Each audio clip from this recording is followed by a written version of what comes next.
सबसे पहले पिक्सेट application open कर गैलरी में जाए।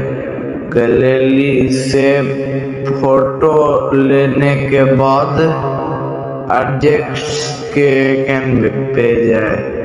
एडजस्ट करने के बाद फिर से एडजस्ट के आइकन पे जाए। जैसा जैसा सेटिंग है वैसा वैसा कर लीजिए। फिर जाने के बाद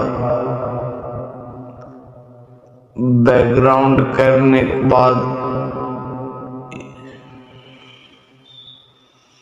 फिर ब्लर करके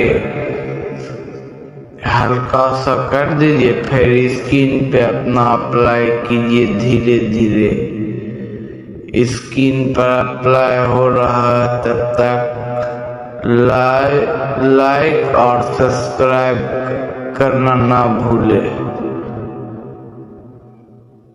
ये देख सकते हैं दोस्तों स्क्रीन पे कितना रियल तरीके से फेस मेरा स्मूथ हो रहा है।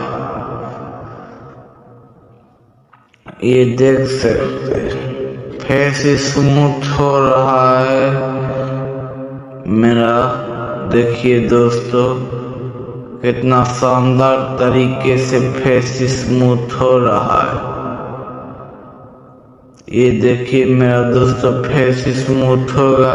फिर से एडजस्ट पे जाते हैं, एडजस्ट कर लेते हैं जैसा जैसा ये मेरा हो गया। ये मेरा हो रहा है, ये मेरा हो गया। अब हम इसको गैलरी में इंपोर्ट कर लेते हैं। और एडिटर के वीडियो में लाइक और चैनल को